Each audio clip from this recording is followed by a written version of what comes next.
نبی کریم صلی اللہ علیہ وآلہ وسلم غار حرا میں اپنے رب کے ذکر میں مصروف تھے۔ ابھی آپ صلی اللہ علیہ وآلہ وسلم پہ نزول وحی کی ابتدا نہیں ہوئی تھی۔ اچانک غار حرا میں سیدنا جبرائیل علیہ السلام نمودار ہوئے۔ یہ پہلی وحی تھی جو سیدنا جبرائیل علیہ السلام اللہ کے حبیب صلی اللہ علیہ وآلہ وسلم کی خدمت میں لے کر حاضر ہوئے تھے۔ سیدنا جبرائیل علیہ السلام نے عرض کی، اقرأ، اے اللہ کے حبیب پڑھیے۔ نبی کریم صلی اللہ علیہ وآلہ وسلم نے پوچھا، ما انا بقاری، میں کیا پڑھوں؟ اب اس جملے کا ترجمہ کرتے ہوئے بعض لوگوں کو یہ شبہ ہوا ہے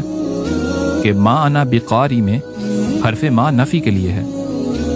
اس لیے ترجمہ یہ کیا جاتا ہے کہ میں پڑھنا نہیں جانتا۔ سیدی امام فخر الدین رضی اللہ عنہ فرماتے ہیں کہ یہاں دراصل ما استفہامیہ ہے اور سوال پوچھنے کے لیے ہے، یعنی جب سیدنا جبرائیل علیہ السلام نے عرض کی اقرأ تو اللہ کے حبیب صلی اللہ علیہ وآلہ وسلم نے پوچھا، ما انا بقاری، میں کیا پڑھوں؟ سیدنا جبرائیل علیہ السلام نے آپ صلی اللہ علیہ وآلہ وسلم کو اپنے سینے سے لگا کر دبایا اور پھر عرض کیا، اقرأ، اے اللہ کے حبیب پڑھیے۔ تو پھر نبی علیہ الصلوۃ والسلام نے اس کا کیا جواب ارشاد فرمایا اور یہ واقعہ کس رات کو پیش آیا اور اس کی ہماری زندگی میں کیا اہمیت ہے؟ اس بابرکت رات میں کون سی عبادات کرنا مسنون ہے؟ آئیے جانتے ہیں۔ جب سیدنا جبرائیل علیہ السلام نے آپ صلی اللہ علیہ وآلہ وسلم کو اپنے سینے سے لگایا اور عرض کی، اقرأ، اے اللہ کے حبیب پڑھیے، تو نبی علیہ الصلوۃ والسلام نے پوچھا، ما انا بقاری، میں کیا پڑھوں؟ سیدنا جبرائیل علیہ السلام نے 3 مرتبہ ایسے ہی کیا، آپ صلی اللہ علیہ وآلہ وسلم کو سینے سے لگا کر دبایا اور تیسری مرتبہ عرض کیا، اقرأ بسم ربک الذی خلق، خلق الانسان من علق،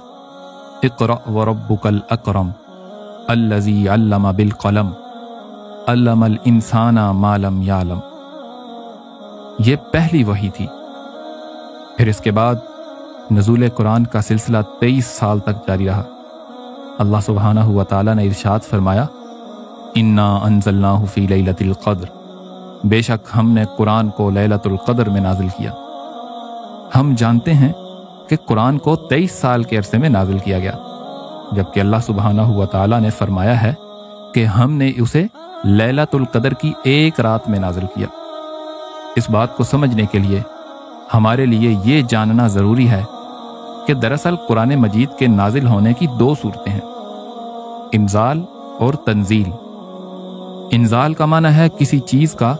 ایک ہی مرتبہ مکمل نازل کر دینا، جبکہ تنزیل کا معنی کسی خاص مدت میں بوقت ضرورت کسی چیز کو نازل کرتے رہنا ہے۔ جب اللہ کریم نے ارشاد فرمایا، انا انزلناہ فی لیلۃ القدر، تو یہاں انزال کا لفظ استعمال فرمایا، کیونکہ اس سے مراد ہے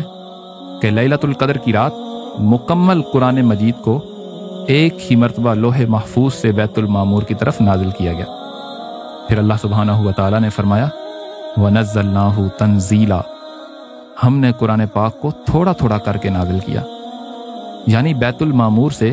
سیدنا جبرائیل علیہ السلام حکم کے مطابق قرآن کی آیات نبی کریم صلی اللہ علیہ وآلہ وسلم کی خدمت میں لے کر حاضر ہوتے، اسی کو تنزیل کہتے ہیں۔ بیت المعمور خانہ کعبہ کے عین اوپر 5ویں آسمان سے 7ویں آسمان تک ایک ایسا مقام ہے جس کا طواف فلقیون فرشتے کرتے ہیں۔ امام اہل بیت سیدی امام فخر الدین رضی اللہ عنہ اپنی مشہور زمانہ کتاب تبریۃ الذمہ فی نصح الامہ میں نزول قرآن کی حقیقت کو واضح کرتے ہوئے فرماتے ہیں کہ ایک دن سیدنا جابر رضی اللہ عنہ نبی کریم صلی اللہ علیہ وآلہ وسلم کی بارگاہ میں موجود تھے۔ اسی دوران سیدنا جبرائیل علیہ السلام نبی کریم صلی اللہ علیہ وآلہ وسلم کی خدمت میں ایک دیہاتی کی شکل میں حاضر ہوئے۔ اللہ کے حبیب صلی اللہ علیہ وآلہ وسلم سیدنا جابر رضی اللہ عنہ سے گفتگو فرما رہے تھے۔ دوران گفتگو نبی کریم صلی اللہ علیہ وآلہ وسلم نے سیدنا جبرائیل علیہ السلام سے اس جگہ کے متعلق پوچھا جہاں سے وہ وحی لے کر آتے ہیں۔ سیدنا جبرائیل علیہ السلام نے عرض کی کہ میں تو بیت المعمور سے وحی لاتا ہوں، اور جب نزول وحی کا وقت ہوتا ہے تو مجھے گھنٹی بجنے کی آواز سنائی دیتی ہے، پھر میں چاہے آسمانوں کے کناروں میں ہوں، میں جلدی سے بیت المعمور کی طرف جاتا ہوں اور وہاں سے وحی لے کر انبیاء تک پہنچا دیتا ہوں۔ نبی کریم صلی اللہ علیہ وآلہ وسلم نے فرمایا، اے جبرائیل، اب جب بیت المعمور کی طرف جانا تو وہاں میرا مبارک شجرہ نصب پڑھنا۔ سیدنا جبرائیل علیہ السلام فوراً سے بیت المعمور کی طرف گئے اور نبی کریم صلی اللہ علیہ وآلہ وسلم کا شجرہ مبارک پڑھا، جس پر بیت المعمور کھل گیا، حالانکہ اس سے پہلے کبھی بھی سیدنا جبرائیل علیہ السلام کے لیے یہ نہیں کھلا تھا۔ اب سیدنا جبرائیل علیہ السلام نے کیا دیکھا کہ بیت المعمور کے اندر بھی نبی کریم صلی اللہ علیہ وآلہ وسلم ہی تشریف فرما ہے۔ آپ بڑے حیران ہوئے اور فوراً زمین کی طرف واپس آئے، دیکھا کہ نبی کریم صلی اللہ علیہ وآلہ وسلم تو اپنی جگہ پر سیدنا جابر کے ساتھ موجود ہیں۔ سیدنا جبرائیل علیہ السلام پھر سے بیت المعمور کی طرف گئے اور وہاں پر بھی نبی کریم صلی اللہ علیہ وآلہ وسلم کو موجود پایا۔ آپ پھر حیرانگی کے عالم میں تیزی سے زمین کی طرف واپس آئے تو نبی کریم صلی اللہ علیہ وآلہ وسلم پہلے والی حالت میں موجود تھے۔ سیدنا جبرائیل علیہ السلام پھر سے دیہاتی کی شکل میں آئے اور اب کی بار سیدنا جابر رضی اللہ عنہ کے پاس آئے اور پوچھا کہ کیا نبی کریم صلی اللہ علیہ وآلہ وسلم نے اس مجلس کو چھوڑا تھا؟ کیا وہ کہیں اٹھ کر گئے تھے؟ سیدنا جابر رضی اللہ عنہ نے جواب دیا، ہرگز نہیں میرے دیہاتی بھائی،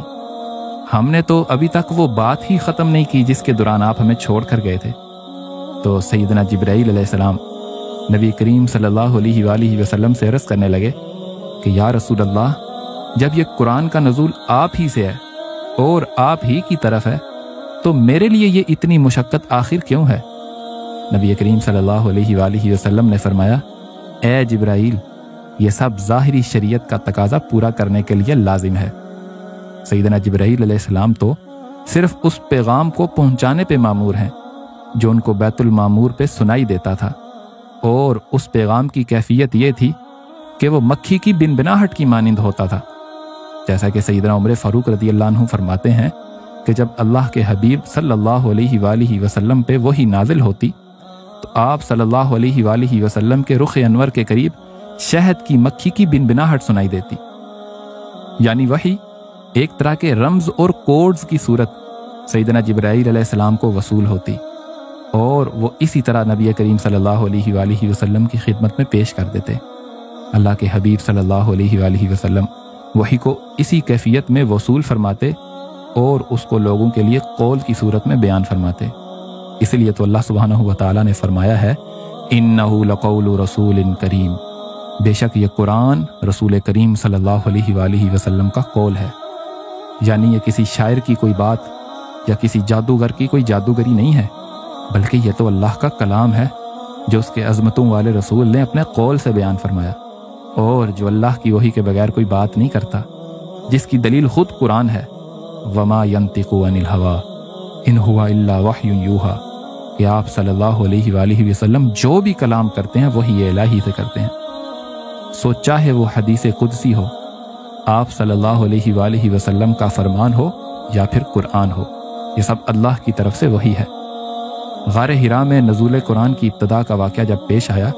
اس وقت نبی کریم صلی اللہ علیہ وآلہ وسلم کی عمر مبارک 40 برس تھی، سموار کا دن تھا اور رمضان کا آخری عشرہ تھا، لیلۃ القدر کی رات تھی۔ اس لیے تو نبی کریم صلی اللہ علیہ وآلہ وسلم نے فرمایا کہ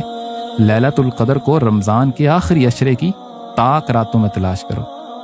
اور اللہ سبحانہ و تعالیٰ نے فرمایا ہے، اِنَّا أَنزَلْنَاهُ فِي لَيْلَةِ الْقَدْرِ، بے شک ہم نے قرآن کو شب قدر میں نازل کیا، وَمَا أَدْرَاكَ مَا لَيْلَةُ الْقَدْرِ، اور تمہیں کیا معلوم کہ شب قدر کیا ہے؟ لیلۃ القدر خیر من الف شہر، شب قدر تو 1000 مہینوں سے بہتر ہے۔ تنزل الملائکۃ والروح فیہا بإذن ربہم من کل امر، اس رات میں فرشتے اور روح الامین اپنے رب کے اذن سے ہر امر کے ساتھ اترتے ہیں۔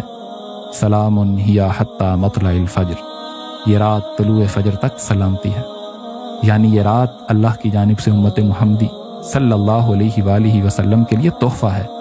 نبی کریم صلی اللہ علیہ وآلہ وسلم کے سامنے جب سابقہ امتوں کو پیش کیا گیا تو آپ صلی اللہ علیہ وآلہ وسلم نے دیکھا کہ